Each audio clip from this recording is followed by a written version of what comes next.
Саламатсыздарбы, бирге чечебиз программасы чечилген маселени кабарлоо менен кезектеги чыгарылышын баштайт.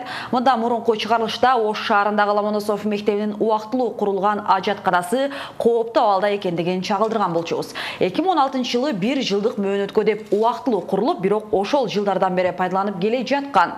Балдар киргенде жыгаштары кыймылдап, качан урап түшөт экен деп коркоорун айтып беришкен эле.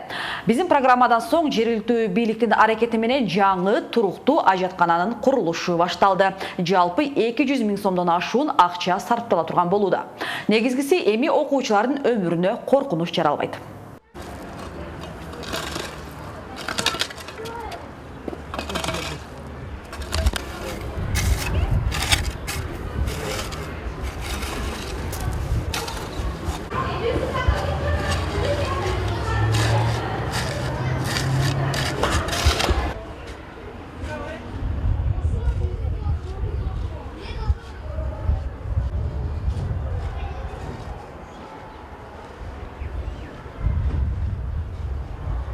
Biz bu eski nemelerin bağrını birse alanımızda bir yerde göründü. İşte o Vıgrep'in içinde betonun kevir göçken jelleri var eken, onu tegizlep, seismik boyasını koyup, armatura menen karkas tokulup durup, beton koyup çıktık. Onun üstüne plita bastık, жаңыдан zavoddan alıp gelip. Emi korkunçsuz boluş için üstün çekerlerin peska bloklarını kılavuz, anan eşik ramların plastikten jasayız. Üstün bolsa prof nasil deyiz, prof nasil tinike menen жаап, темир менен безопасный болгондугу үчүн. Мына тегиздеп койдук, көрдүңөр, эч кандай эми коркунучу жок, жамгыр бул жака келбейт, атмосферасы болот. Кыскасы бир жуманын ичинде биз бүтүрөбүз бул объектти. Эксплуатацияга беребиз. Колдоно берсе болот. Мынтип бир мектептин окуучуларына жаралган көйгөй чечилди. Ал эми Аравандын Юсупова айыл өкмөтүндө дагы балдардын өмүрүнө кооптулук жаралган жагдай бар. Тагыраагы аймактагы чоң суу шараккан каналдын айланасы тосулган эмес. Бул боюнча жергиликтүү тургун биздин WhatsApp номерибизге видео кайрылууда жолдогон. Саламатсыздарбы, бирге чечелик программасын ошого биз Араван районунан бизге каналды көчөгө киргенде бизге адамдар үчүн кооптуу болуп атат. Ошо кооптуу болгондун себептүү бизлерден суранар элек. Ошо эки тараптын тосмо менен тосуп беришүүгө жардам берүүнү суранабыз. Ошондуктан сизге кайрылып жатабыз. Ana ошо канал. Ошо жерде быйыл дагы ошо адамдар акып, жаш балдар акып кетип атат. Бирок ошону силерден өтүнүп жардам сурайбыз.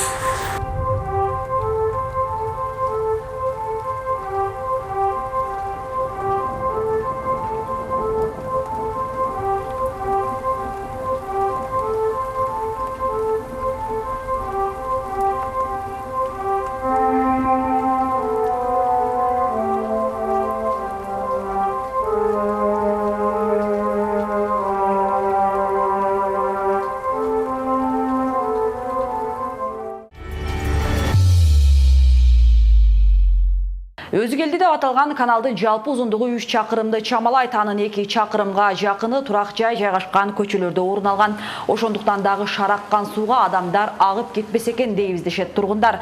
Биздин телетоп каналды жеринен көрүп келдик. Мен сизге видео жөнөткөн канал ушул канал.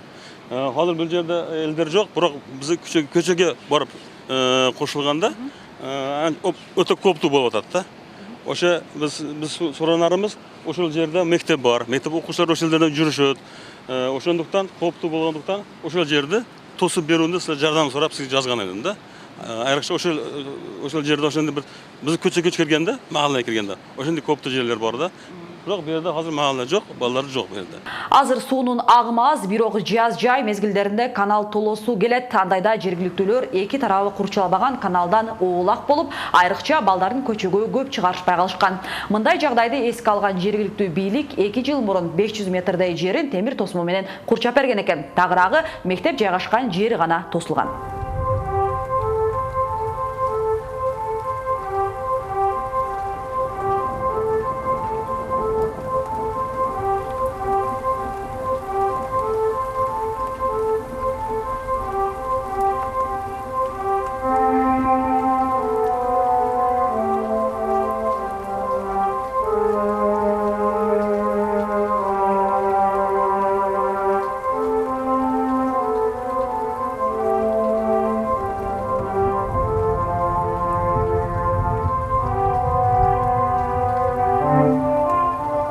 жерді тос бергені ограждение қылып берді. Кішкене жерге ограждение қылынды қалады, бардығы болбаға, жарманы қылды. Яна bu yerге плита қой берді, ограждение мана бұл тротуарларға қылып берді. Көп жері қалды. Бара жилиге бір-екі бала ақып кетіп атады, чоң адамдар ақып өліп атады. Шунга жардам берселер, шуны жапсек, ограждение қылынса, әлі үкіметке яна қайырлабыз. Қалып кетіп атады да бұл іштер. Депутаттар асфальт қылыпты, башқа қылыпты.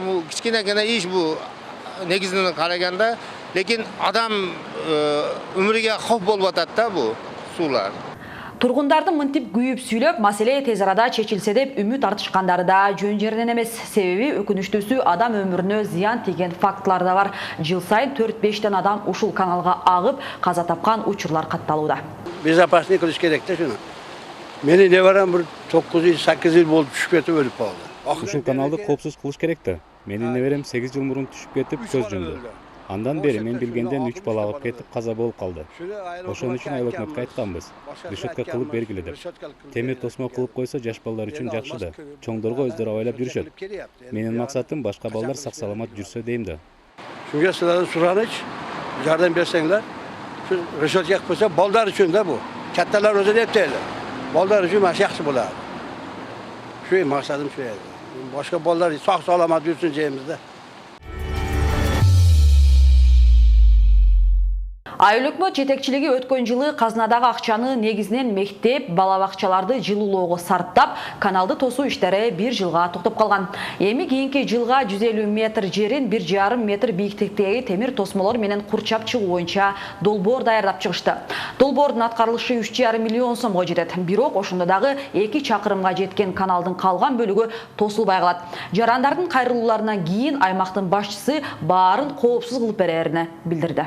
Архитектураны жасап берген нитусу боюнча коптуу зона 150 метрдеги өзү каналды түзөттү. Ошого биз проектке долбоорго заказ берип, шунга 1,5 метр тегерегинде бийиктиги темир тосмо менен заказ бердик. Темир тосмо түшкөндөн кийин жерде жургунчулар, балдар, ошолорго өтүүгө мындай тыюу салынат, мүмкүн эмес да. Ошо менен биз мындай немадан чыгып кетебиз. Ситуациядан. Бардык кызматтар макулдугун бердиби? Көрүп чыктыбы бул? Бардык кызматтар мына жерде көрүп атасыздар, 5 служба.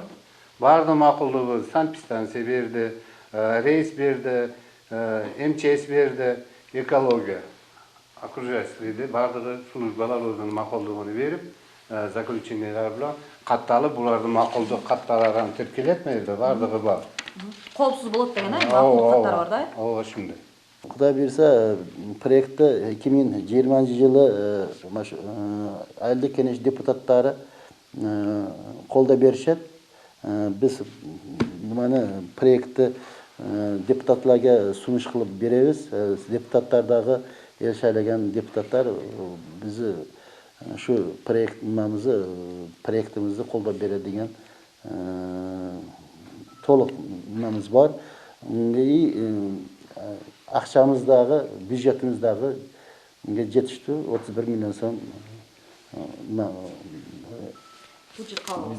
бюджетіміз бар. Ондан где-то 10 миллион тегерегінде шында іштерді атқарғанға бізді свободный средства деп қоямыз.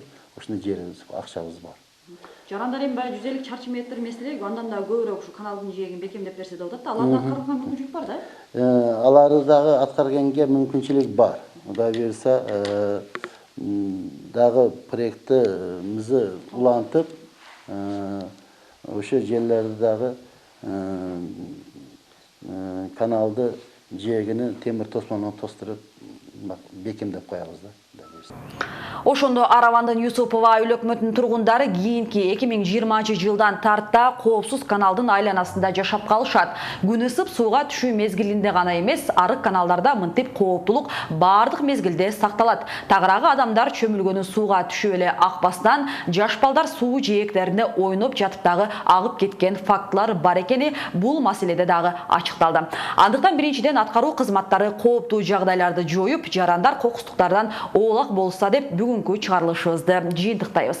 Эскерте кетели, сиздерде да ушул сыяктуу көйгөйлөр катталса, анда биздин WhatsApp номерлерге кайрылсаңыздар болот. Биз сиздердин үнүңүздөрдү угуп, көйгөйүңүздөрдү бирге чечип берүүгө даярбыз.